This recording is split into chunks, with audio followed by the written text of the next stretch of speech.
దేవుని వాక్యాన్ని చదువుకుందాం. దేవుని గ్రంథంలో నుండి సమూయేలు మొదటి గ్రంథం 4వ అధ్యాయం. సమూయేలు మొదటి గ్రంథం 4వ అధ్యాయం 5వ వచనాన్ని చదువుదాం. యెహోవా నిబంధన మందసం దండులోనికి రాగా ఇశ్రాయేలీయులందరూ భూమి ప్రతిధ్వనించునంత గొప్ప కేకలు వేసిరి. ఫిలిష్తీయులు ఆ కేకలు విని హెబ్రీయుల దండులో ఈ గొప్ప కేకల ధ్వని ఏమని అడిగి యెహోవా నిబంధన మందసము దండులోనికి వచ్చినని తెలుసుకొని జడిసి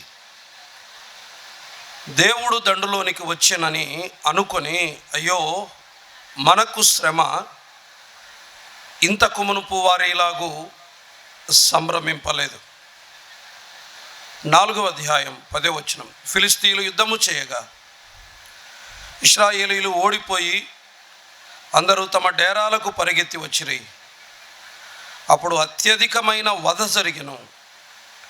ఇశ్రాయేలీయులలో 30,000 కాల్బలము కూలెను. 22వ వచనం. దేవుని మందసము పట్టబడిపోయినందున ప్రభావము ఇశ్రాయేలీయులలో నుండి చెరపట్టబడిపోయినని ఆమె చెప్పెను. ప్రార్థన చేద్దాం. పరిశుద్ధుడైన తండ్రి, ఈ మధ్యాహ్న కాలం మీ సన్నిధి మా మధ్య ఉంచండి. మీ స్వరము మాకు వినిపించండి. మీ ఆత్మ కార్యం మా మధ్య జరిగించుమని ప్రార్థన చేస్తున్నాం. అత్యంత బలహీనుడు మీ దాసుని జ్ఞాపకం చేసుకొని మీ ప్రజల క్షేమము కొరకై మీరు ఉపయోగించుమని, మహిమ ఘనత మీ ప్రియకుమారుడైన ప్రభువైన యేసుక్రీస్తుకు ఆపాదించుమని, ఆయనకు మాత్రమే చెందులాగున మీ సహాయము చేయమని ప్రభువైన యేసుక్రీస్తు అమూల్యమైన నామమున వినయ మనసుతో స్తుతించి ప్రార్థన చేసి అడిగి వేడుకుంటున్నాం మా పరమ తండ్రి. ఆమెన్. ప్రియులారా, ఈ మధ్యాహ్న కాలం సమూయేలు మొదటి గ్రంథం 4వ అధ్యాయం అక్కడక్కడ కొన్ని వచనాలు మనం చదువుకున్నాం. సమూయేలు కాలంలోని పరిస్థితుల్ని మనం ఆలోచన చేస్తున్నాం. నిన్న రాత్రి 3 సంగతులు జ్ఞాపకం చేసుకున్నాం. సమూయేలు తన జీవితాన్ని ఇశ్రాయేలీయుల ముందు సవాలుగా పెట్టాడని,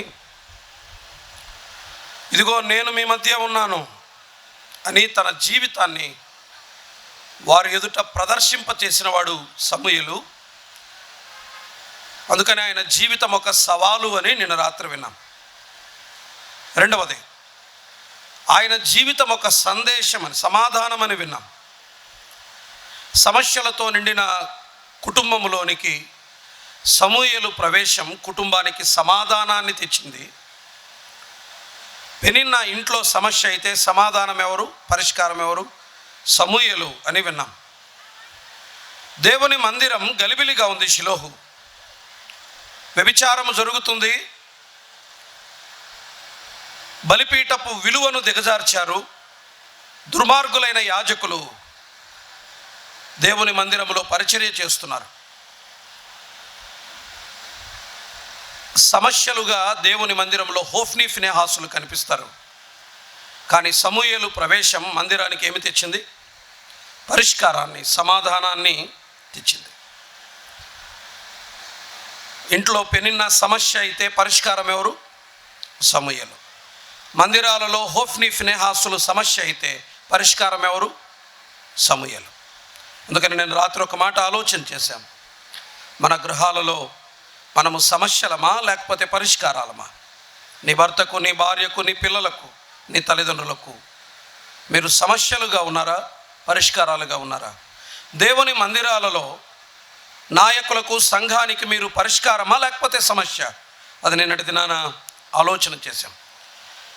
సమూయేలు జీవితం ఒక సందేశం అని విన్నాం. మాయ దయచేసి వినండి.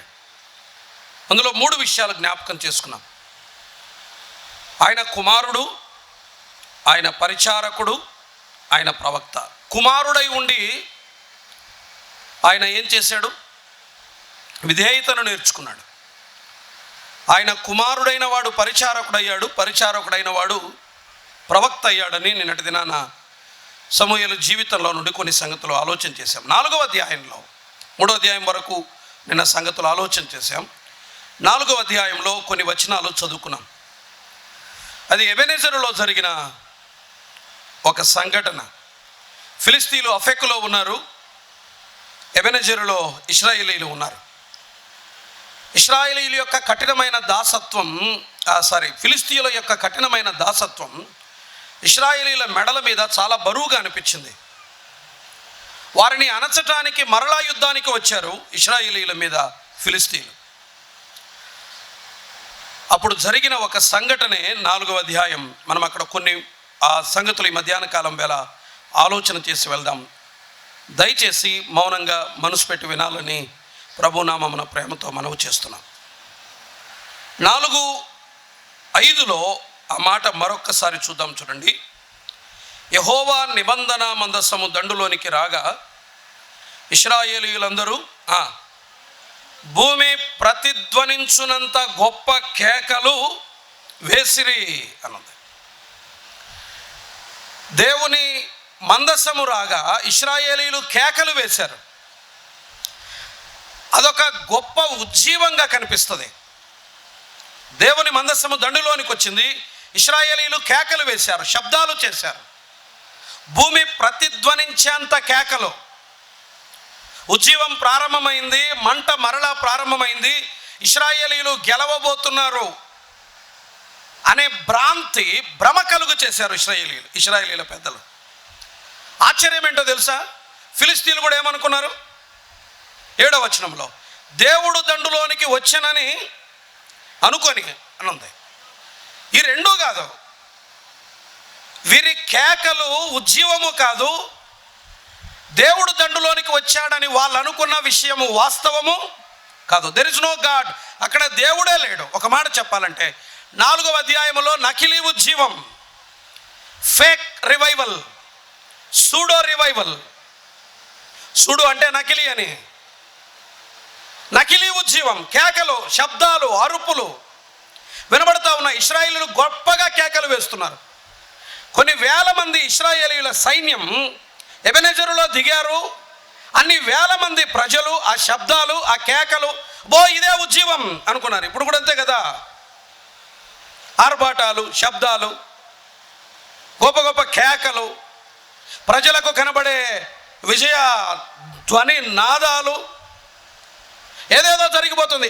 ఆ శబ్దాలను చూసి, ఆ వేడుకను చూసి, ఆర్భాటాన్ని చూసి, ఆ ఆడంబరాన్ని చూసి ఏమనుకుంటున్నామంటే ఇదే ఉజ్జీవం మొదలైంది అనుకుంటున్నాం. 1,00,000 మంది ఒక చోట చేరి పాట పాడి మనుషులు ఇలా ఊగిపోతుంటే మనం ఏమనుకుంటున్నాం? ఉజ్జీవం అనుకుంటున్నాం. 10,000 మంది ఒక చోట కూడి వస్తే దాన్ని ఉజ్జీవం అనుకుంటున్నాం. వాళ్ళు కేకలు వేస్తే అది ఉజ్జీవం అనుకుంటున్నాం. వారు శబ్దాలు చేస్తే అది ఉజ్జీవం అనుకుంటున్నాం.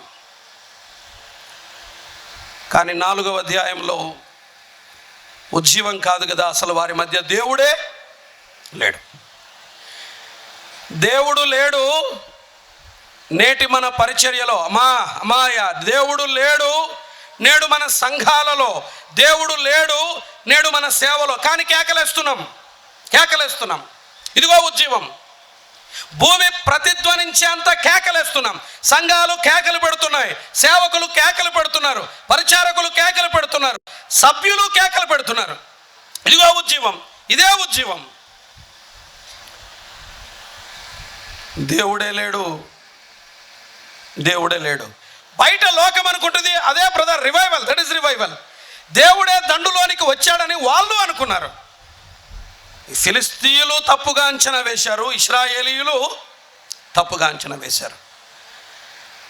బయటకు పైకి కనిపించే ఆర్భాటాలను చూసి ఉజ్జీవమని భ్రమపడే ప్రమాదకరమైన ప్రపంచంలో బ్రతుకుతున్నాం.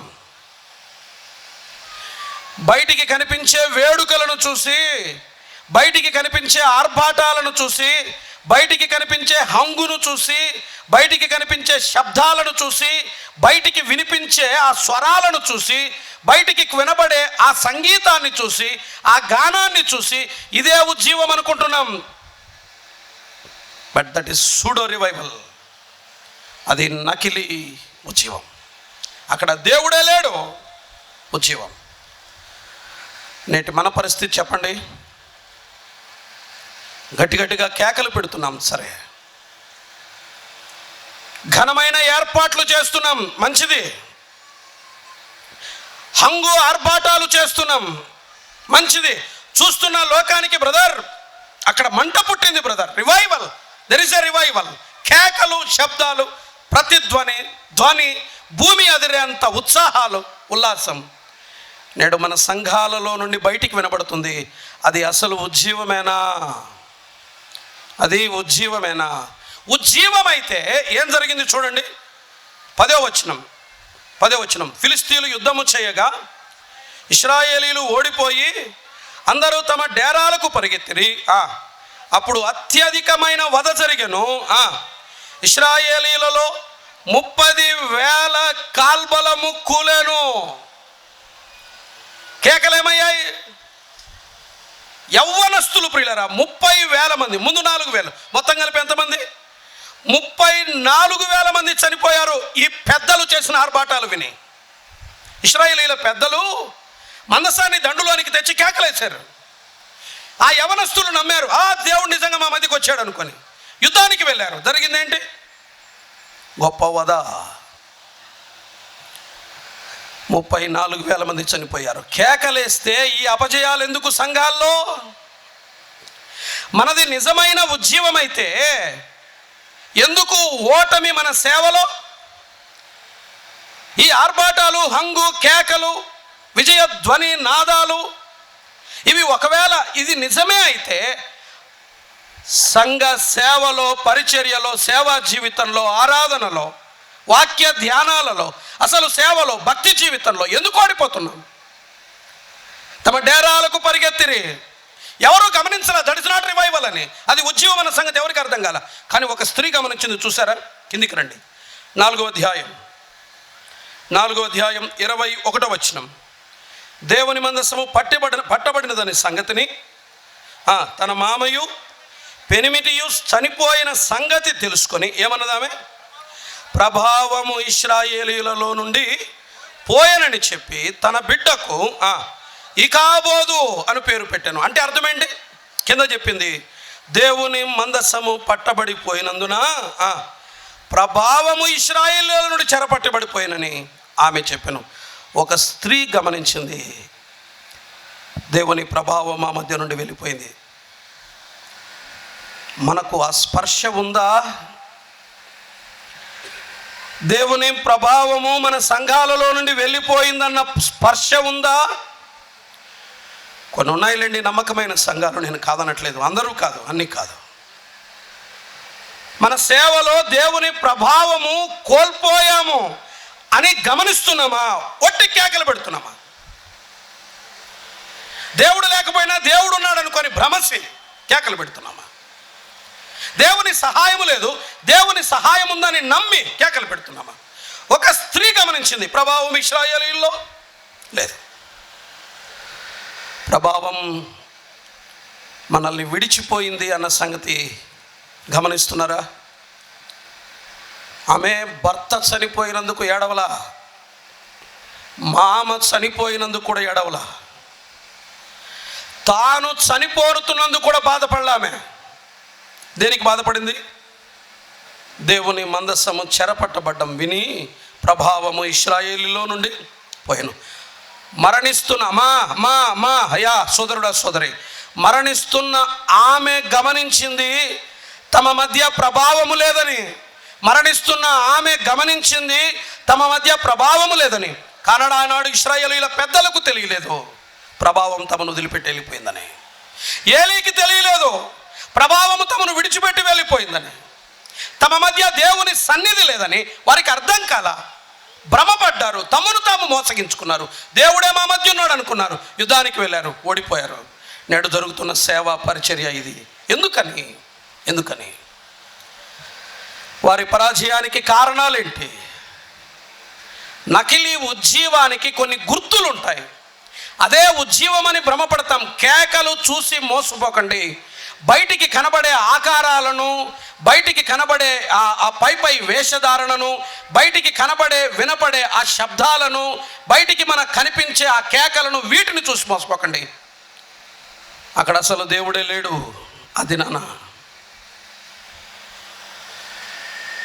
ఎందుకు ఓడిపోతున్నాం? కేకలు పెడుతున్నాం. ఎందుకు ఓడిపోతున్నాం? ఏమైంది మన సేవకు? ఏమైంది మన పరిచయ? వర్తమానాలు ఉన్నాయి, గట్టి వర్తమానాలు ఉన్నాయి, కానీ ప్రభావం లేదే, విజయం లేదే సేవలో. ఈ శూన్యతకు, ఈ వెలితికి, ఈ ఖాళీకి కారణం ఏంటి? నకిలీ ఉజ్జీవానికి కొన్ని లక్షణాలు ఉంటాయి. వారు ఎందుకు ఓడిపోయారో, అది ఎందుకు నకిలీ ఉజ్జీవమో 2, 3 లేకపోతే 4 సమయాన్ని బట్టి కొన్ని సంగతులు ఆలోచన చేసి వర్తమానాన్ని ముగిద్దాం. మొదటి కారణం, అక్కడ ఉజ్జీవము లేదు, అక్కడ ప్రభావము లేదు అనడానికి ఫస్ట్ రీజన్, మనకందరికీ తెలిసిన చాలా సామాన్యమైన కారణం, కానీ నిజమైన కారణం, తప్పనిసరిగా వినాల్సిన కారణం. ఇదేనా మాకు తెలిసిన సంగతే అనుకోకండి. నాలెడ్జ్ కాదు కావాల్సింది. వారెందుకు ఓడిపోయారు? ఎందుకు అక్కడ వారిది నకిలీ ఉజ్జీవం, ప్రభావం ఎందుకు లేదు? వారి కేకలు వారిని ఎందుకు గెలిపించలేదు? మందసం వారి మధ్యకు వచ్చిన వారు ఎందుకు ఓడిపోయారు? First reason. 4వ అధ్యాయం 1వ వచనం చూడండి.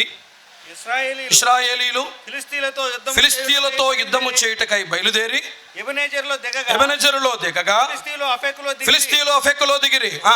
ఇశ్రాయేలు మీద తమ్మును యుద్ధ పంక్తులుగా తీర్చుకొనగా వారు యుద్ధములో కలిసినప్పుడు, there is one thing missing. వారు యుద్ధములో కలిసినప్పుడు, అమ్మా వినండి, దయచేసి వినండి. వారు యుద్ధములో కలిసినప్పుడు అనేది ఉంది, దిగిరి కలిసినప్పుడు అని ఉంది. కానీ ఇక్కడ ఒకటి మిస్ అయ్యింది. ఇశ్రాయేలీయుల సహజ శైలికి భిన్నంగా ప్రవర్తించారు వీరు. ఇశ్రాయేలీయులు వెళ్ళాల్సిన రీతిలో యుద్ధానికి వెళ్ళలేదు. వారికి అన్నీ ఉన్నాయి, కాల్బలం ఉంది, సైనిక సంపద ఉంది, ఆయుధ సామాగ్రి ఉంది, యవనస్తులు ఉన్నారు, మొత్తం అన్ని ఏర్పాట్లు ఉన్నాయి. Everything is there.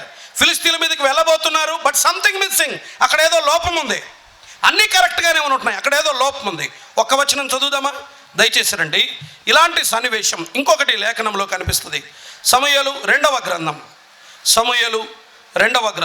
5వ అధ్యాయం 17వ వచనం చూడండి. సమూయేలు 2వ గ్రంథం 5వ అధ్యాయం 17వ వచనం.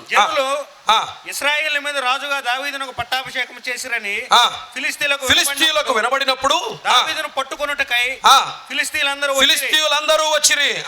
దావీదు ఆ వార్త విని ప్రాకార స్థలమునకు వెళ్ళిపోయెను. ఫిలిష్తీయులు దండెత్తి వచ్చి రెఫాయిములో వ్యాపింపగా దావీదు నేను ఫిలిష్తీయులకు ఎదురుగా పోయేదనా, వారిని నా చేతికి అప్పగింతువా అని యెహోవా యొద్ద విచారించినప్పుడు. ఇప్పుడు చెప్పండి, ఏం మిస్ అయింది? అంతే. ఫిలిష్తీయులు వస్తేనే దావీదు ఎక్కడికి వెళ్ళాడు? ప్రాకార స్థలానికి వెళ్ళాడు, ప్రాకారపు గోపురాన్ని ఎక్కాడు. ఎక్కడికి వెళ్ళలా? యుద్ధ పంక్తులు తీర్చలా, సైన్యాన్ని సిద్ధపరచలా. వెరీ ఫస్ట్ శత్రువు దాడి చేస్తున్నాడు అని దావీదు చెవిలో పడ్డప్పుడు దావీదు మొట్టమొదటి స్పందన ఏంటి చెప్పండి? ప్రాకార స్థలమునకు పోయి, రెఫాయిములో ఎలా వ్యాపిస్తున్నారు, మీదికి వస్తున్నారు.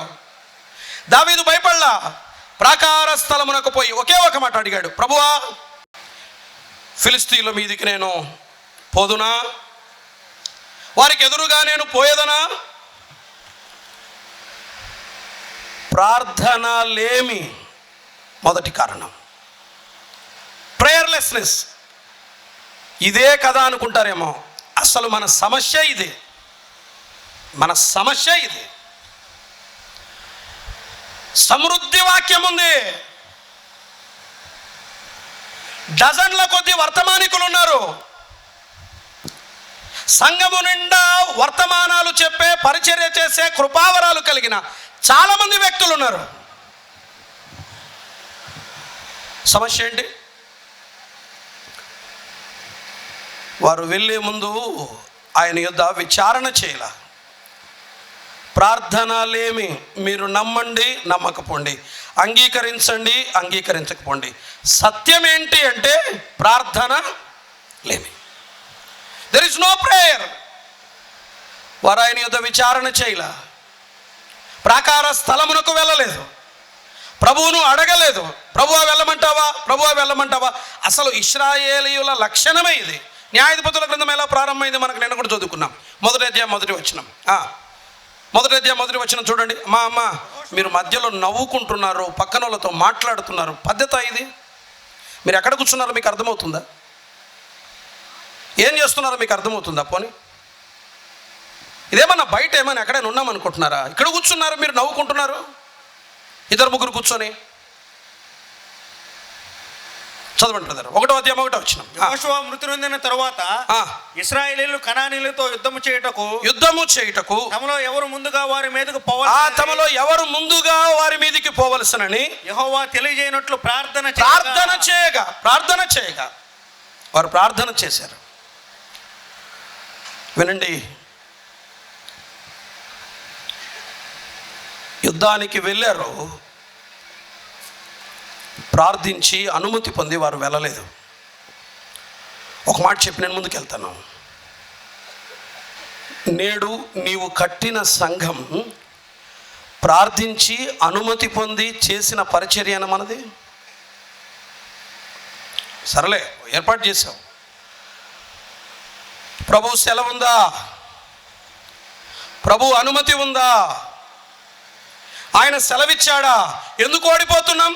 అసలు నీ సేవకు నీ పరిచర్యకు దేవుని ఆమోదం ఉందా? ఆయన నీ పరిచర్యను నీ సేవను ఆయన ఆమోదించాడా?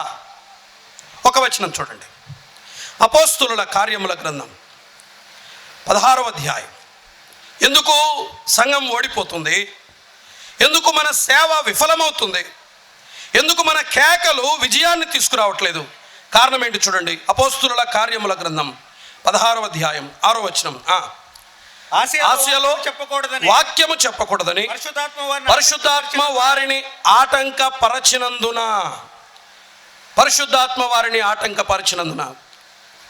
దేవుడు అలౌ చేయలేదు, ఆసియాకు వెళ్ళనీలేదు. వాళ్ళు ఏం చేశారు? బితునియాకు వెళ్ళటానికి ప్రయత్నం చేశారు. 7వ వచనంలో ఏముంది? మరలా యేసు యొక్క ఆత్మ వారిని వెళ్ళనీయలేదు. కొన్ని చోట్ల దేవుడు వారు వెళ్ళి పరిచర్య చేయటాన్ని సమ్మతించలా, దేవుడు అడ్డగించాడు. దేవుడు వద్దని చెప్తున్నా చేస్తున్న సేవలు ఉన్నాయి. దేవుని అనుమతి లేకపోయినా జరుగుతున్న పరిచర్యలు ఉన్నాయి. దేవుని ఆమోదము లేకపోయినా ప్రకటిస్తున్న సువార్థికులు ఉన్నారు. వారి మీద దేవుని ఆమోద ముద్ర లేదు.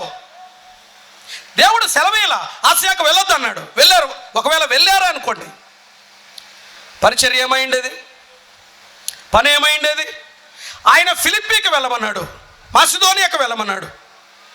మాసిదోనియాలో ఫిలిప్పీలో ఆయన తన పరిచర్య ప్రారంభించాడు. ఇప్పుడు చెప్పండి, ఫిలిప్పీ సంఘ ఏర్పాటు ఎవరి చిత్తం? దేవుని చిత్తం. ఎవరు సెలవిచ్చారు? దేవుడే సెలవిచ్చాడు. ఆయన ఆమోదించిన పరిచర్య అది. దేవుని ముద్ర వేయబడిన పరిచర్య అది. దేవుని సెలవు చేత ప్రారంభించబడిన పరిచర్య అది. నేడు నేను చేస్తున్న సేవ, నేడు నీవు చేస్తున్న సేవ, నేడు మనము ప్రారంభించిన పని, నీవు ప్రారంభించిన పని ఆయన అనుమతి పొందినదేనా? దేవుని దగ్గర అడిగే మన పనిని ప్రారంభించామా? ఎందుకు ఓడిపోతుంది మన పరిచర్య? ఎందుకు ఓడిపోతుంది మన సేవ? ఎందుకు అపజయము చెందుతున్నాం ఈ సేవా జీవితంలో? ఆయన అనుమతి లేదు. నా ఇష్టం బ్రదర్, నాకు బుద్ధి పుట్టింది చెప్తా, నాకు బుద్ధి పుట్టింది నేను చేస్తా. నన్ను అక్కడ వద్దన్నారు కాబట్టి నేను ఇక్కడ ప్రారంభిస్తా. నీవు నన్ను కాదన్నావు కాబట్టి నేను ఇక్కడ చేస్తా. నీవు నన్ను నిరాకరించావు కాబట్టి నేను అక్కడికి పోతా. దేవుడు అనుమతిస్తున్నాడా? అక్కర్లేదు. నా ఇష్టం. నాకు ఇష్టం ఉంది, నేను చేస్తా, నా ఇష్టం, నాకు ఇష్టం ఉంది, నేను కడతా, నా ఇష్టం, నాకు ఇష్టం ఉంది, నేను ప్రకటిస్తా, నాకు ఎవరి అనుమతి అక్కర్లా. ఎంతమంది మనలో ఆయన అనుమతి పొంది పరిచర్య చేస్తున్నాం? శత్రువుపై ఎలా విజయం దొరుకుతుంది? ఆయన ఎలా మనకు విజయాన్ని ఇస్తాడు? ప్రభువా, నేను వారి మీదకి వెళ్ళుదునా, నువ్వు నన్ను అప్పగిస్తావా? వెళ్ళమన్నాడు ఆయన. కొన్ని చోట్ల ఏమన్నాడు ఆయన? వద్దన్నాడు. చుట్టూ పో అంటాడు. కింద వచనంలోనే ఉంది 5వ అధ్యాయంలో, సమూయేలు 2వ గ్రంథం 5వ అధ్యాయంలో మళ్ళీ డిఫరెంట్ గైడెన్స్ ఉంటుంది. దేవ వెళ్ళమంటా వాళ్ళ మీద కంటే ఏమంటాడు తెలుసా? నీవు చుట్టూ వెళ్ళు, కమ్మలి చెట్ల మాటను దాగి నీవు చుట్టూ వెళ్ళు అంటాడు. శత్రువు దాడి చేసిన ప్రతిసారి దావీదు వ్యూహపరచింది సైన్యాన్ని కాదు, దావీదు ప్రణాళికలు వేయలేదు, దావీదు ఆయుధ సామాగ్రిని కూర్చుకోలేదు. దావీదు చేసిన మొట్టమొదటి పని, అసలు దీనికి మీ అనుమతి ఉందా లేదా? నన్ను వెళ్ళమంటారా వద్దా? అప్పగిస్తారా లేదా? వద్దు అంటే ఆగిపోతాను, నువ్వు వెళ్ళమంటే వెళ్తాను. ఆయనను అడిగి ఆయన అనుమతి పొంది పని చేస్తే విజయం ఎందుకు రాదు చెప్పండి? ఆయన ఎందుకు మన సేవలో విజయాన్ని ఇవ్వడు? ఎందుకు మన మధ్య ఉద్యమం మరలా ప్రారంభం కాదు? మన కేకలు మనకెందుకు విజయాన్ని ఇవ్వవు? ప్రార్థన లేదు. ఎవరి ఇష్టం. న్యాయాధిపతుల కాలంలో ఉన్న ఒక లక్షణం మనకు తెలుసు. ఆ దినములలో ఇశ్రాయేలీయులకు రాజు లేడు. ఎవరి ఇష్టానుసారంగా వారు, నేను కొంచెం ఇట్లా రాసుకున్నాను, ఎవరి ఇష్టానుసారంగా వారు సేవ చేయొచ్చు వచ్చినాయి. ఏం దేవుడు చెప్తున్నాడా చెప్పలేదా? వాక్య ప్రకారమేనా కాదా? దేవుడు సెలవిచ్చాడా లేదా? వాక్యం అనుమతిస్తుందా లేదా? అక్కర్లేదు. నా ఇష్టం, నాకు బుద్ధి పుట్టింది, నాకు చేయాలనిపిస్తుంది, నాకు కోరిక ఉంది, నాకు ప్రేమ ఉంది, కాబట్టి నేను చేస్తా, కాబట్టి నేను చెప్తా, కాబట్టి నేను పని చేస్తా, కాబట్టి నేను కడతా, కాబట్టి నేను వెళ్తా, నా ఇష్టం. ప్రార్థన లేమి. మనం ఎంత కేకలు వేసినా ప్రార్థన లేమి ఉంటే అక్కడ విజయాలు ఉండవు. ఒకవేళ కేకలు వేసినా, మనం ఎన్ని ఆర్భాటాలు చేసినా, ఎన్ని జయ జయ నాదాలు చేసినా, ఎన్ని జయ జయ ధ్వనులు చేసినా, అది నకిలీ ఉజ్జీవం, అది అబద్ధపు ఉజ్జీవం తప్ప నిజమైన ఉజ్జీవం కాదు.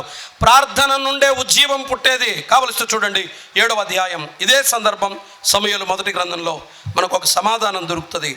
7వ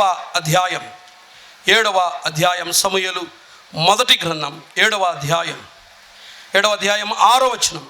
వారు మిస్పాలో కూడుకొని నీళ్లు చేది యెహోవా సన్నిధిని కుమ్మరించి ఆ దినము ఉపవాసం ఉండి యెహోవా దృష్టికి మేము పాపాత్ములమని ఒప్పుకొనిరి. 7వ వచనం. ఇశ్రాయేలీయులు మిస్పాలో కూడి ఉన్నారని ఫిలిష్తీయులు వినినప్పుడు ఇశ్రాయేలీయుల మీదికి వచ్చిరి. ఈ సంగతి ఇశ్రాయేలీయులు విని ఫిలిష్తీయులకు భయపడి 9వ వచనం చూడండి, చివరి లైన్. యెహోవాకు ప్రార్థన చేయగా యెహోవా అతని ప్రార్థన అంగీకరించెను. 10వ వచనం. సమూయేలు దహన బలి అర్పించుచుండగా ఇశ్రాయేలీయుల మీదికి వచ్చిరి. అయితే యెహోవా దినమున ఆ ఉరుములు విరమించి వారిని తారుమారు చేయగా వారు ఇశ్రాయేలీయుల చేత ఓడిపోయారు. ఇప్పుడు వినండి.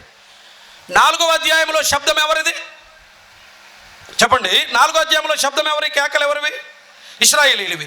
7వ అధ్యాయంలో శబ్దం ఎక్కడి నుండి వచ్చింది? అయ్యో అక్కడే ఉంది చెప్పండి. 7వ అధ్యాయం 10వ వచనములో మరలా శబ్దం వచ్చింది. ఇప్పుడు ఎక్కడి నుండి వచ్చింది? కనపడలేదా? 10వ వచనం. అయితే యెహోవా ఆ దినమున మెండుగా ఉరుములు ఉరిమించి. ఇప్పుడు చెప్పండి, శబ్దం ఎక్కడి నుండి వచ్చింది? ఆకాశము నుండి వచ్చింది. ఎక్కడి నుండి వచ్చింది? దేవుని నుండి వచ్చింది. ఇప్పుడు శబ్దం ఎక్కడ రావాలి? పైనుండి రావాలి. అక్కడ ఉజ్జీవం పుడుతుంది. ప్రార్థన చేయగా శబ్దం పైనుండి వచ్చింది, శబ్దం కింద నుండి రాలా. ఉజ్జీవం పైనుండి రావాలి. శబ్దము రావాల్సింది పైనుండి, కార్యము జరగాల్సింది పైనుండి, ఆర్భాటము జరగాల్సింది పైనుండి. పైనుండి శబ్దము రావాలి. దేవుని నుండి శబ్దము రావాలి, దేవుడు అనుమతించిన శబ్దము కావాలి. ఆయన ఉరుములు ఉరిమించాడు, శబ్దం ఈసారి పైనుండి వచ్చింది. ఇశ్రాయేలీయులకు విజయం ప్రభు అనుగ్రహించాడు. ప్రార్థన లేమి. ఇప్పుడు చెప్పండి, శబ్దం ఎక్కడి నుండి పుడుతుంది ఇప్పుడు మన సంఘాల్లో? పైనుండా కింద నుండా? మన కేకల, దేవుని ఉరుముల? ఆయన శబ్దము చేస్తే విజయం, ఆయన శబ్దము చేస్తే విజయం. ఇది దేవుని కార్యం, ఇది దేవుని కార్యం. ప్రజలు స్పష్టంగా చూశారు ఇశ్రాయేలీయులపై విజయం. తెలుసా, సమూయేలు దినములలో మరెన్నడూ వారు ప్రయత్నం చేయలేదు. 15వ వచనంలో ఉంటుంది, 7వ అధ్యాయం 14వ వచనంలో ఉంటుంది, మరెన్నడూ కూడా వారు రాలేదు. ఇశ్రాయేలీయుల మీద ఫిలిష్తీయులు మరెన్నడూ పంక్తులు తీర్చుకోలేదు, మరెన్నడూ రాలా.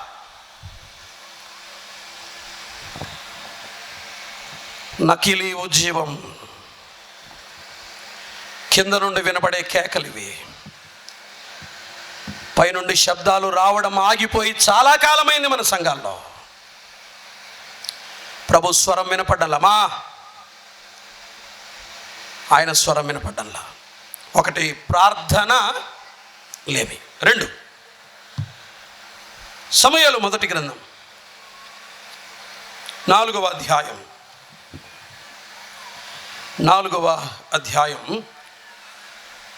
2వ వచనం చివరి లైన్ చదివి 3వ వచనం చదువుదాం. ఇశ్రాయేలీయులు ఫిలిష్తీయుల ఎదుట ఓడిపోయి యుద్ధ భూమిలోనే ఎక్కువ తక్కువ 4,000 మంది హతులైరి. 4,000 మంది హతులైరి. కాబట్టి జనులు పాలెంలోనికి తిరిగి రాగా ఇశ్రాయేలీయుల పెద్దలు యెహోవా నేడు మనలను ఫిలిష్తీయుల ముందర ఎందుకు ఓడించాను? చాలు, ఆ ప్రశ్న భలే ఉంది. అసలు ఎందుకు ఓడిపోయాం మనం? అసలు సమీక్ష మంచిది కదా. ఎందుకు దేవుడు కార్యం చేయట్లా మన మీద? కనీసం వాళ్ళు అదైనా ఆలోచన చేశారు. ఎందుకు ఓడిపోతున్నాం మనం? అది ఆలోచన కూడా చేయట్లేదు. చేసిందే యుద్ధం. ఎందుకు అసలు ఓడిపోతున్నామన్న స్పృహ కూడా లేదు మనకి. మనకు విజయం లేదు అనే స్పృహ కూడా లేదు మనకు అసలు. వారైనా ఓటమిని గమనించి వారు ఒక మాట అన్నారు, ఎందుకు ఓడించాను? ఆలోచన చేశారు ఎప్పుడైనా? మనం ఎందుకు ఓడిపోతున్నామో ఎన్నడైనా ఆలోచన చేసామా? ఎందుకు పరాజయం పాలవుతున్నామో ఎన్నడైనా ఆలోచన చేసామా? సేవలో ఎందుకు పతనమైపోతున్నామో ఎప్పుడైనా ఆలోచన చేసామా? సంఘాలు ఎందుకు సంఖ్య పెరుగుతుంది? శరీరుల సంఖ్య పెరుగుతుంది, గురుగుల సంఖ్య పెరుగుతుంది, ఆత్మ సంబంధుల సంఖ్య క్షీణిస్తూ వస్తుంది. వేళ్ళ మీద లెక్క పెట్టొచ్చు ఆత్మీయుల్ని సంఘాల్లో. ఇప్పుడు ఒక దైవ సేవకుడు అన్నాడు, తమ్ముడు, గోధుమల కంటే గురుగులే చాలా ఆకర్షణీయంగా ఉజ్జీవంగా కనబడుతున్నాయి తమ్ముడు అన్నాడు ఆయన. గోధుమల కంటే గురుగులే ఆకర్షణీయంగా ఉజ్జీవంగా కనబడుతున్నాయి తమ్ముడు అని అన్నాడు. నిజమేది. ఎందుకు ఓడిపోయాం? ఆలోచన చేశారు వారు. ఆలోచన చేసి ఒక పని చేయలేకపోయారు, ఒక పని చేశారు. వారు చేసిన పని ఏంటి?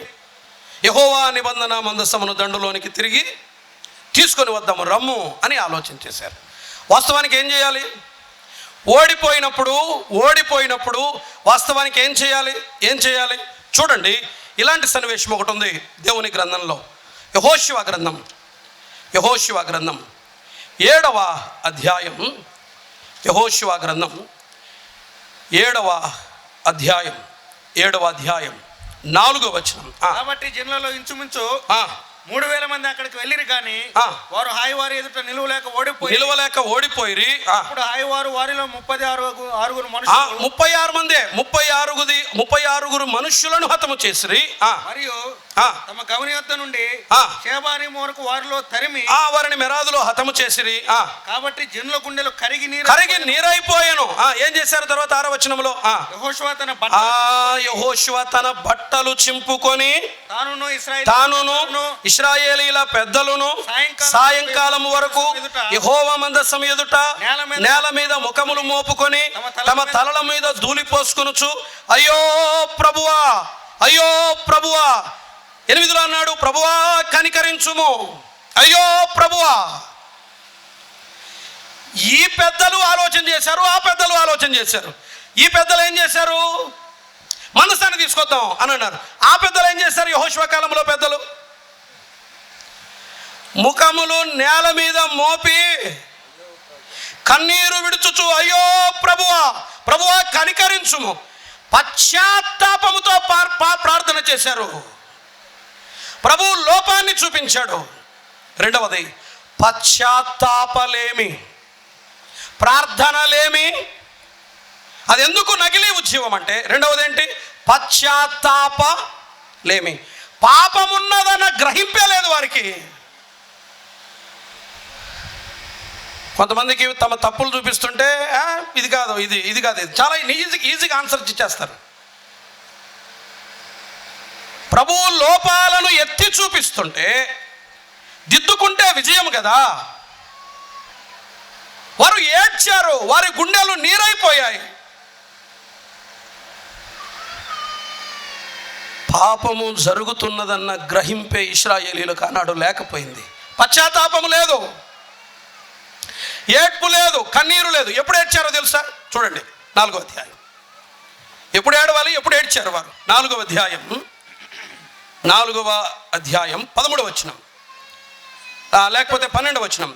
ఆనాడే బెన్యామీనీయుడు ఒకడు యుద్ధ భూమిలో నుండి పరిగెత్తి వచ్చి చినిగిన బట్టలతో తల మీద ధూళితోను షిలోహులో ప్రవేశించెను. ఎప్పుడు ఏడ్చాడు ఇతను? ఈ పని ముందు కదా చేయాల్సింది, ఈ పని ముందు చేయాలి. ఇప్పుడు ఏడిస్తే ఏం లాభం? పశ్చాత్తాపలేమి. సంఘములో, ఇశ్రాయేలీయుల సేనలో, పరిచర్యలో పాపమున్నదన్న గ్రహింపు ఆనాడు ఇశ్రాయేలీయుల పెద్దలకు లేకపోయింది. సంఘములో పాపము జరుగుతుంది, ఇశ్రాయేలు సంఘములో పాపము జరుగుతుంది. 2 వ్యభిచారులు మందసము దగ్గర ఉన్నారు. ఆరాధన బలిపీఠాన్ని దిగజార్చారు. అమ్మా తీసుకెళ్ళమ్మా బయటికి. బలిపీఠాన్ని దిగజార్చారు. ఆరాధించబడే స్థలం యొక్క విలువను తగ్గించారు. నైవేద్యము చేయాలంటే ప్రజలు అసహ్యపడటానికి యవ్వనులు కారణమయ్యారు. అయ్యో సంఘములో పాపము జరుగుతుంది, దేవుని సంఘములో పాపము జరుగుతుంది. అది గుర్తించలే వారు. ఇది చేస్తే ఉజ్జీవం, అది చేస్తే ఉజ్జీవం, ఈ పని చేద్దాం, ఆ పని చేద్దాం. ఎన్ని ప్రణాళికలైనా రచించండి, పాపమును ఒప్పుకొని విడిచిపెట్టనంత వరకు, ఆకాను నిర్మూలము చేయబడేంత వరకు ఇశ్రాయేలీయులకు విజయం రాదు. పాపము మాననంత వరకు విజయం రాదు. సంఘములో పరిశుద్ధత, సేవలో పరిశుద్ధత మరలా ప్రారంభము కానంత వరకు ఉజ్జీవం రాదు. ఏడవాలి కదా ఆయన సన్నిధిని. అయ్యో పాపము చేశాం ప్రభు అని ఏడవాలి కదా. లోపము జరుగుతుంది ప్రభు మా మధ్య అని ఏడవాలి కదా. పశ్చాత్తాపం ఏది? దైవజనులు పాల్గాంధీ గారు ఇందాక ఒక మాట అన్నారు టిఫిన్ చేసేటప్పుడు. ఒక ఆయన గురించి మాట్లాడుతూ అన్నాడు, తమ్ముడు అతనిలో దేవుని బీజం ఉంటే అయ్యో ప్రభువా నేను పాపం చేస్తాడని నెమ్మది లేకుండా ఏడుస్తాడు తమ్ముడు. పాపము చేసిన తరువాత కూడా పశ్చాత్తాపము పుట్టలేదంటే అతనిలో దేవుని బీజమే లేదు అని చెప్పాడు. నాకు ఆ మాట చాలా బాగా అనిపించింది. పాపము చేసిన తర్వాత దావీదు హృదయం ఎలా తల్లడిల్లిందో తెలీదా? 51వ కీర్తన. కన్నీళ్లు విడిచాడు, ఏడ్చాడు, ప్రార్థన చేశాడు. పశ్చాత్తాపం లేదు. There is no deep conviction. లోతైన ఒప్పుకోలు లేదు. పాపము చేస్తున్నాం ప్రభువా, తప్పు జరుగుతుంది ప్రభువా, సంఘంలో ఈ పలాని పరిస్థితి సరిగా లేదు ప్రభువా, శరీరులు పాలకులుగా ఉన్నారు ప్రభువా, దాని తర్వాత ఆలోచన చేద్దాం. అయ్యో వ్యభిచారం జరుగుతుంది ప్రభువా, వారు ఆలోచన చేయాల, అస్సలు ఆలోచన చేయాల. మందస్సం ఉంటే చాలు, దేవుని మందస్సం మధ్యలోనికి తీసుకొని వస్తే చాలు. పోనీ మందసాన్ని తెచ్చారు, ఏం కావాలి చూడండి. దాన్ని కూడా ఒక మాట ఆలోచన చేద్దాం. యెహోషువ గ్రంథం 3వ అధ్యాయం. మందస్సం ఉంటే విజయం అనుకున్నారు కదా, మరి మందస్సం వచ్చినప్పుడన్నా ఏం జరగాలి? 3వ అధ్యాయం 3వ వచనం చూడండి. మీరు మీ దేవుడైన యెహోవా నిబంధన మందసమును ఆ. యాజకులైన లేవీలు మోసుకొని పోవడం చూచినప్పుడు మీరున్న స్థలంలో నుండి బయలుదేరి ఆ. దాని వెంబడి వెళ్ళవలను. 5వ వచనం. మరియు యెహోవా ఆ. రేపు యెహోవా మీ మధ్య అద్భుత కార్యములను చేయుడని కనుక మిమ్మును మీరు పరిశుద్ధపరచుకొనుడని మిమ్మును మీరు పరిశుద్ధ పరచుకొనుడని జనులకు ఆజ్ఞ ఇచ్చాను. ఎప్పుడు చెప్పారు ఈ మాట? పొద్దున్నే లేచి చూడండి, మొదటి వచనం. యెహోషువ వేకువన లేచినప్పుడు పొద్దున్నే లేవటం. ఎన్ని రోజులు చెప్పారు? 2వ వచనం. 3 దినములైన తర్వాత. ఇప్పుడు చెప్పండి, 3 రోజులకు పని చేశారు. ఉదయాన్నే లేవడం, అయ్యా మందసాన్ని మోసుకొని పోబోతున్నాం, మిమ్మల్ని మీరు పరిశుద్ధపరచుకోండి. పొద్దున్నే లేవడం చెప్పడం. పరిశుద్ధత యొక్క ప్రాముఖ్యతను గుర్తించిన యెహోషువ మందసాన్ని వెంబడించే ముందు, అయ్యా మీరు పరిశుద్ధులుగా ఉండాలి అని 3 రోజులు వేకువనే లేచి చెప్తూ వచ్చాడు. వీరికి ఆ ధ్యాసే లేదు, పరిశుద్ధతను గూర్చిన ధ్యాసే లేదు. పరిశుద్ధత లీస్ట్ ప్రియారిటీ నేటి దినాల్లో సంఘాల్లో, మన సేవలో. పరిశుద్ధత అంటే మన జీవితాల్లో చాలా అట్టడుగు చిట్ట చివరి రిక్వైర్మెంట్, అవసరం. ముందు అది, ఇది ఉందా, అది ఉందా, ఇది తెచ్చామా, వాళ్ళు వచ్చారా, వీళ్ళు వచ్చారా, ఇది జరుగుతుందా, అది జరుగుతుందా. పరిశుద్ధత ఉందా? వారు ఆలోచన కూడా చేయాలి. మేము పాపము చేస్తున్నాం అన్న స్పృహ లేదు, వారు ఆలోచన చేయాలి. కొరింథీ సంఘంలో జరిగింది కూడా అదే. వరాలున్నాయి. ఏ కృపావరమునందును లోపం లేక అని ఉంటుంది. పోటీలున్నాయి. నేను చెప్పాలండి, పోటీలున్నాయి. వర్గాలున్నాయి.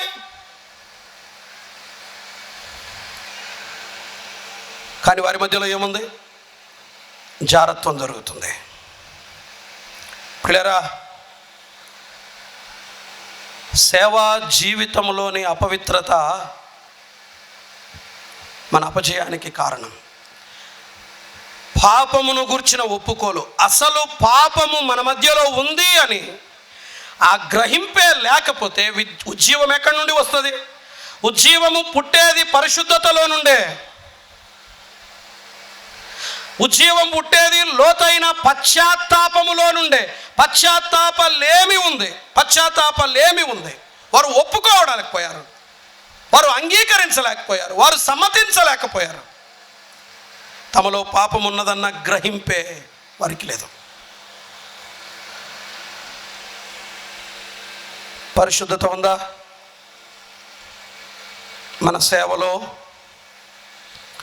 ఆరాధనలో, వర్తమానాలలో,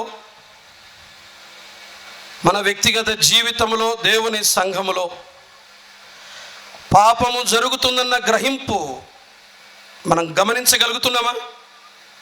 సెన్స్ చేయగలుగుతున్నామా? గుర్తించగలుగుతున్నామా? ఆలోచించేయండి. ఒకటి ప్రార్థనలేమి, రెండవది ఏంటి? పశ్చాత్తాపలేమి. 7వ అధ్యాయంలో ఉజ్జీవం మరలా ప్రారంభమైంది. సమూయేలు తీసుకొచ్చాడు. ఎందుకు తీసుకొచ్చాడు? చూడండి, మరలదే, మనకు అదే మాట. 7వ అధ్యాయం సమూయేలు మొదటి గ్రంథం 6వ వచనం.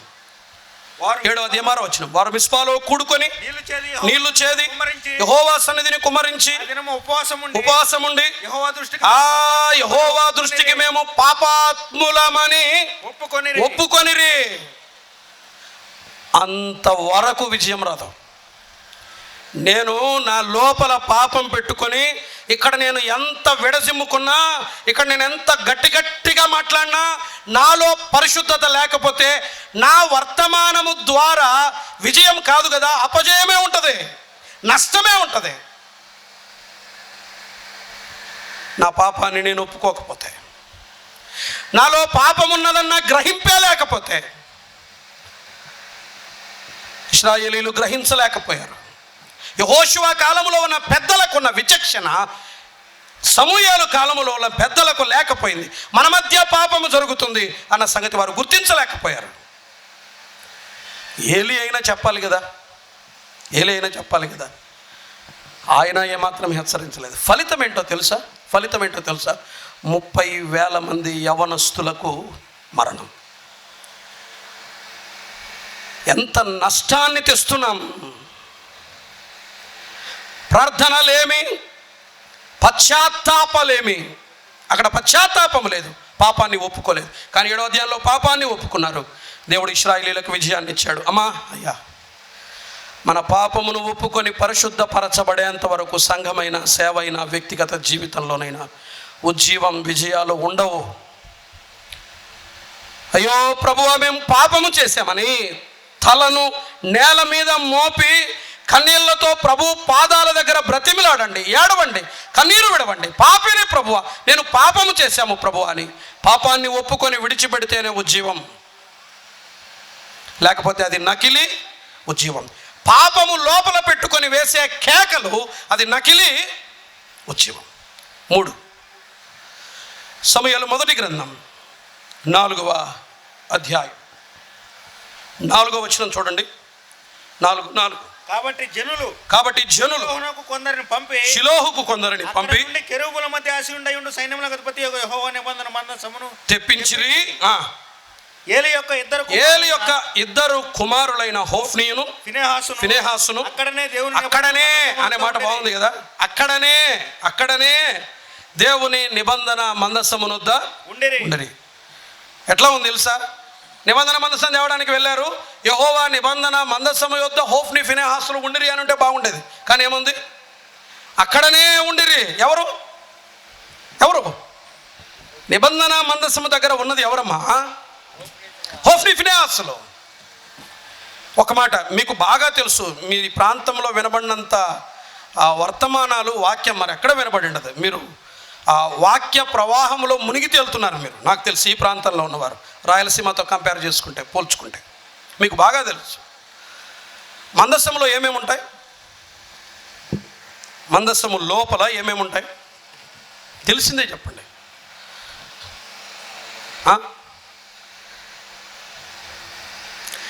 మందసము లోపల ఏమేమి ఉంటాయి? ఒక్కటి చెప్పండి చాలు. మన్నాగల బంగారు పాత్ర, చిగురించిన అహరోను చేతికర్ర, నిబంధన పలకలు. ఈ 2 పక్కన ఉంచుదాం. నిబంధన పలకల్ని తీసుకుందాం. నిబంధన పలకల మీద ఏముంటుంది? నిబంధన పలకల మీద ఏముంటాయి? 10 ఆజ్ఞలు ఉంటాయి. 10 ఆజ్ఞల్లో ఒక 3 చెప్పండి. నేనే చెప్తా. 10 ఆజ్ఞల్లో ఒక 3 చెప్తా. 1, దొంగిల వద్దు. ఉందా? ఉంది. 2వది, వ్యభిచరించవద్దు. ఉందా? ఉంది. రైట్. నీ తల్లిని, నీ తండ్రిని. ఉందా లేదా? అందులో ఉంది. ఇప్పుడు రండి, హోఫ్ని, ఫినెహాసుల గురించి ఒకసారి విందాం. 2వ అధ్యాయం 14వ వచనంలో, బొరుసులో కానీ, తపేలలో కానీ, గూనెలో కానీ, కుండలో కానీ అది కుచ్చినప్పుడు ఆ కొంకి చేత బయటకు వచ్చినదంతయు యాజకుడు తన కొరకు తీసుకొనును. అసలు ఈ 3 ముండ్లు గల కొంకి అన్నది వీళ్ళ ఇన్వెన్షనే. వీళ్ళు కనిపెట్టిందే. కొంకితో కుచ్చటం ఇంకా బలి అర్పించకముందే, కొవ్వును కాల్చకముందే. ఎవరికి చెందాలి కొవ్వు? ఎవరికి చెందాలి అర్పణ? ఎవరికి చెందాలి నైవేద్యం? ఎవరికి చెందాలి? దేవునికి చెందాలి. ఆయన కంటే ముందే ఎవరు తీసుకుంటున్నారు? హోఫ్ని, ఫినెహాసులు తీసుకుంటున్నారు. అంటే ఏం చేస్తున్నారు? వీళ్ళు దొంగిలుతున్నారు. వీళ్ళు దొంగలు, దేవుని మందిరములోని దొంగలు. దేవునికి చెందాల్సిన వాటిని దోచుకుంటున్న దొంగలు. దేవునికి చెందాల్సిన సొమ్మును, దేవునికి చెందాల్సిన ఘనతను, దేవునికి చెందాల్సిన ప్రాధాన్యతను, దేవునికి చెందాల్సిన ప్రతి దానిని దోచుకుంటున్న దొంగలు ఎవరు? హోఫ్ని, ఫినెహాసులు. 10 ఆజ్ఞల్లో ఒక ఆజ్ఞ ఏంటి? నిబంధన పలకల్లో దొంగిలవద్దు. రైట్. 2వది 22వ వచనం. 22వ వచనం, ఏలి బహువృద్ధుడాయను, ఇశ్రాయేలీయులకు తన కుమారులు చేసిన కార్యములన్నీ వారు ప్రత్యక్షపు గుడారము యొక్క ద్వారము దగ్గరకు సేవ చేయుటకు వచ్చిన స్త్రీలతో శయనించుట అను మాట చెవిని పడగా ఏం చేస్తున్నారు? విచారం చేస్తున్నారు. నిబంధన పలకల్లో ఏముంది? వ్యభిచరించవద్దు. మూడవది 25వ వచనంలో ఏలి చెప్పాడు. సమయం లేదు, నేను ఊరికలా చెప్తున్నాను. తండ్రి మాట విన్నారా? వినలేదు. ఇప్పుడు చెప్పండి. నిబంధన పలకలు ఏమైతే రాయబడ్డాయో ఆ నిబంధన పలకల దగ్గర పరిచయం చేస్తున్నది ఎవరు? ఎవరు? ఆ నిబంధన పలకలు వాక్యము ఏమైతే చెప్తుందో ఆ వాక్యాన్ని మోసుకొని తిరుగుతున్నది ఎవరు? ఈ హోఫ్నీ ఫినెహాసులు. వారే అపజయానికి కారణం. ఇలా చెప్పనివ్వండి, ఆత్మ సంబంధుల లేమి. ఇలా ఆలోచన చేద్దాం. శరీరుల నాయకత్వం సంఘాలలో, సేవలో, పరిచర్యలో ఓటమికి, పరాజయానికి కారణం. ఈ శరీర సంబంధమైన నాయకులు నకిలీ ఉజ్జీవాన్ని పుట్టిస్తారు, భ్రమింపచేస్తారు. ఒక మాట జాగ్రత్తగా వినండి. ఆత్మ సంబంధమైన స్థలాలలో శరీర సంబంధులు ఎట్టి పరిస్థితుల్లో ఉండటానికి వీలు లేదు. ఆత్మ సంబంధమైన స్థలాలలో ఎవరు ఉండాలి? ఆత్మ సంబంధులు ఉండాలి. ఆత్మ సంబంధమైన దేవుని మందిరములో వ్యభిచారులు నాయకులు, దొంగలు నాయకులు, దేవుని వాక్యాన్ని సన్మానించని వారు నాయకులు. ఉద్యమం ఎలా వస్తుంది? ఉద్యమం ఎలా వస్తుంది? ఆత్మీయుల లేమి, ఆత్మ సంబంధుల లేమి. వారి నాయకత్వంలో ఆత్మ సంబంధులే లేరు, అందుకే ఓడిపోయారు. ప్రియులరా, నేడు మనల్ని నడిపిస్తున్న వారు ఎవరో గమనిస్తున్నారా?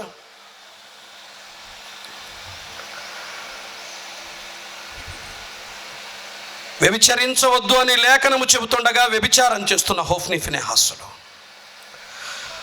దొంగిలవద్దు అని లేఖనము చెబుతుండగా దొంగిలుతున్న హోఫ్నీ ఫినెహాసులు, తండ్రిని తల్లిని సన్మానించమని లేఖనము చెబుతుండగా తండ్రి ఆజ్ఞను విస్మరించిన హోఫ్నీ ఫినెహాసులు, వారే నిబంధన మందసము కలిగిన, ఆ నిబంధన పలకలు కలిగిన మందసాన్ని మోసుకొని వస్తే, వారే అక్కడ పరిచర్య చేస్తే ఉద్యమం ఎలా వస్తుంది? విజయం ఎలా దొక్కుతుంది?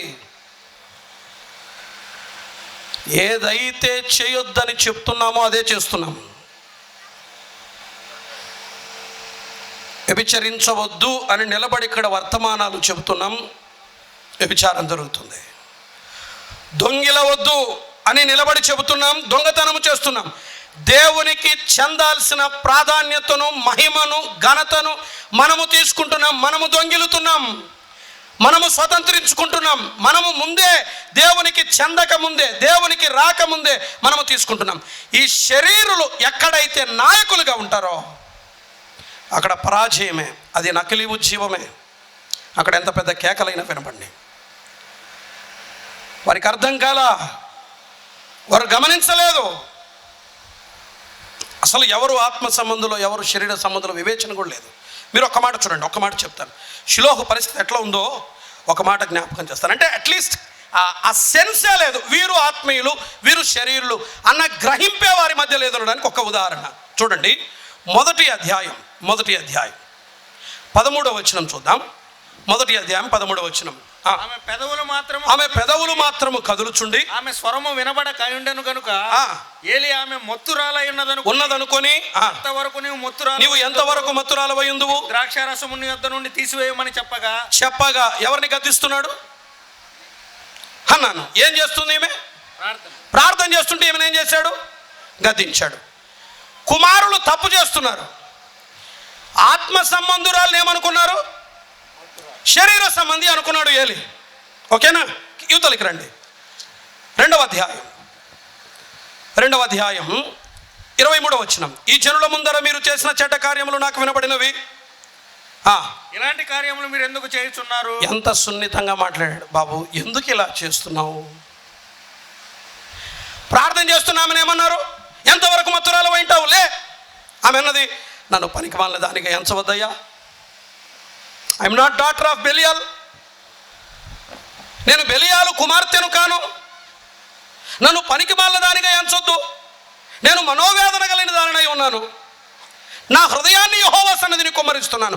ఆమె ఆత్మ సంబంధి, ఆమెను ఆత్మ సంబంధాన్ని గమనించలేదైనా. కుమారులు శరీర సంబంధులు, వారిని గద్దించాడా? మీరు ఎందుకు ఇలా చేస్తున్నారు? తర్వాత ఏమన్నాడు? 25 24 నా కుమారులారా నా కుమారులారా ఇలాగ చేయవద్దు. ఏమన్నాడు? ఇలాగ చేయదు. వింటారా? ఎంత సున్నితంగా మాట్లాడాడు. కానీ ప్రభు ఎంత తీవ్రంగా మాట్లాడాడో తెలుసా? ప్రభు ఎంత తీవ్రంగా మాట్లాడాడో తెలుసా? 29వ వచనంలో మనం చూస్తాం. నాకంటే నీ కుమారులను నీవు గొప్ప చేస్తున్నావు. మీ వాళ్ళైతే శరీర సంబంధులైన ఆత్మ సంబంధులైనా, ఇతరులైతే ఆత్మ సంబంధులైన శరీర సంబంధులుగా కనబడతారా? బాధ ఏంటో తెలుసా? నేడు మనం ఏ పరిస్థితిలోకి వెళ్ళిపోయామో తెలుసా? ఆత్మ సంబంధులను సన్మానించము, శరీర సంబంధులను మాత్రం గణపరుస్తాం. అదే కదా ఏలీ చేసింది. నా కుమారుల నాకంటే నీ కుమారులను నీవు గొప్ప చేస్తున్నావు, నాకంటే నీ కుమారులను నీవు గొప్ప చేస్తున్నావు. శరీరులను గణపరుస్తున్నాడు ఏలీ. శరీరులను గణపరుస్తున్నారు పెద్దలు. శరీరులను సన్మానిస్తుంది ఆనాటి ఇశ్రాయేలు సమాజం. నేటి సంఘం, మన సంఘాలు ఎవరు? మన నాయకులు ఎవరు? నడిపిస్తున్నది ఎవరు? బోధిస్తున్నది ఎవరు? పరిచర్య చేస్తున్నది ఆత్మ సంబంధులా శరీర సంబంధులా? ఆలోచిస్తున్నామా? గమనిస్తున్నామా? ఆ దుర్మార్గుని మీలో నుండి వెలివేయుడి అని అన్నాడు కొరింథీయులకు రాసిన మొదటి పత్రిక 5వ అధ్యాయంలో పౌలు. అయ్యో మీరు ఇంకా శరీర సంబంధులే, 3వ అధ్యాయం 2వ వచనంలో అన్నాడు కొరింథీ మొదటి పత్రిక. మీతో ఆత్మ సంబంధులు మాట్లాడినట్టు మాట్లాడలేకపోయాను. శరీర సంబంధులు ఎవరో, ఆత్మ సంబంధులు ఎవరో, ఆ వివేచనే కోల్పోయిన మన మధ్య ఉజ్జీవం ఎలా పుడుతుంది పిల్లరా? నకిలీ ఉజ్జీవము కాకపోతే. నా కులం శరీర సంబంధమైన పర్లా, నా బంధువు శరీర సంబంధమైన పర్లా, నా స్నేహితుడు శరీర సంబంధమైన పర్లా, మాకు బాగా దగ్గరివాడు శరీర సంబంధమైన పర్లా. నేడు జరుగుతుంది ఇదే కదా. ఆత్మ సంబంధులను గమనించట్లేదు, గుర్తించట్లేదు. మనవారా శరీర సంబంధులైన పర్లా. ప్రభు అన్నమాట, నా కంటే నువ్వు వారినే గొప్ప చేస్తా ఉన్నావు. ఫలితం ఓటమి, పరాజయం. సంఘాల మధ్యకు ఆత్మ సంబంధుల్ని తీసుకురండి. సంఘాలలో ఆత్మ సంబంధులు లేపబడాలి. సంఘాలలో ఆత్మ సంబంధులు నాయకులు కావాలి. కొన్ని చోట్ల ఉన్నారులేండి, నమ్మకమైన ఆత్మ సంబంధులైన, వృద్ధులైన, నమ్మకమైన, యోగ్యులైన చాలా చోట్ల ఆత్మ సంబంధులు నాయకులుగా ఉన్నారు, కాదనట్లేదు. కానీ చాలా స్థలాల్లో ఆత్మ సంబంధుల లేమి పరాజయానికి, అపజయానికి కారణం. గుర్తుంచుకోండి, ఆత్మ సంబంధమైన స్థలాలలో శరీర సంబంధులు పరిచర్య చేస్తున్నంత వరకు అవి కేకలే తప్ప ఉజ్జీవం కాదు. హోఫ్నీ ఫినెహాసులు మరణమైన తరువాత 7వ అధ్యాయంలో ఎవరు వచ్చారు? సమూయేలు వచ్చాడు. ఏం ప్రారంభమైంది? ఉజ్జీవం ప్రారంభమైంది. నేను చూపించలేదు సమయం లేక. సమూయేలు 7వ అధ్యాయంలో మరలా వచ్చాడు. ఆత్మ సంబంధి. ఇశ్రాయేలీయుల్లో మంటను తీసుకొచ్చాడు. ఇశ్రాయేలీయుల్లో గొప్ప వెలుతురును తీసుకొచ్చాడు. ఇశ్రాయేలీయులకు గొప్ప విజయాన్ని తెచ్చాడు. ఆత్మ సంబంధుల్ని ప్రోత్సహించండి, ఆత్మ సంబంధుల్ని గుర్తించండి, ఆత్మ సంబంధులని ఉపయోగించుకోండి, ఆత్మ సంబంధుల్ని నాయకుల్ని చేయండి. ఆత్మ సంబంధుల చేత నడిపించబడదాం. తప్పకుండా ఉజ్జీవం పుడుతుంది, విజయం మరలా వస్తుంది. అంతవరకు, ఇవి జరగనంత వరకు మనవి కేకలే తప్ప విజయం ఉండదు. ఎంత పెద్దగా అరిచినా అవి కేకలే. నాదైనా, ఇప్పుడు నేనైనా, ఇవి చెప్పినవన్నీ పెట్టుకొని ఎంత కేకలేసినా ఇవి కేకలే తప్ప మీ మధ్య ఎట్టి కార్యాన్ని జరిగించదు. నకిలీ ఉజ్జీవం. కేకలు వేశారు కానీ ఓడిపోయారు. నేటి మన సంఘాల దుస్థితిని ఈ లేఖనం తెలియచేస్తుండగా, పెద్దలారా, నాయకులారా, సేవకులారా, సహోదరులారా, సహోదరులారా, మనల్ని మనం విమర్శ చేసుకుందాం, పరిశీలన చేసుకుందాం, సరిచేసుకుందాం, ప్రార్థన చేద్దాం, ఆయన అనుమతితో చేద్దాం, పశ్చాత్తాపపడదాం, పాపాన్ని గుర్తిద్దాం. మాత్రమే కాదు, ఆత్మ సంబంధుల శరీర సంబంధుల మధ్య వివేచన ఎవరో గుర్తించి ప్రేమిద్దాం, ప్రోత్సహిద్దాం, తిరిగి మన మధ్యకు తెచ్చుకుందాం, తీసుకువద్దాం, వారిని ఉపయోగిద్దాం, వాడుకుందాం. మరలా తిరిగి దేవుడు తన పనిని ప్రారంభిస్తాడు. అంటే కృప ప్రభువు మనందరికీ సమృద్ధిగా అనుగ్రహించునుగాక. ప్రార్థన చేద్దాం. పరిశుద్ధుడైన తండ్రి, మిమ్మల్ని స్తుతిస్తున్నాను. ఈ మాటలు దీవించండి, మేలు కలుగు చేయండి. మధ్యాహ్నం, రాత్రి, రేపు జరగబోయే కూడికలలో మీ ఆత్మ సహాయాన్ని కోరుకుంటూ సంఘాన్ని, పరిచర్యను, సేవను చేరి వచ్చిన ప్రియులందరినీ దీవించుమని, వాక్యం నిరర్ధకం కాకుండా కృప చూపమని ప్రభువైన యేసుక్రీస్తు అమూల్యమైన నామమున స్తుతించి ప్రార్థన చేస్తున్నాం మా పరమ తండ్రి. ఆమేన్. అందరికీ వందనాలు.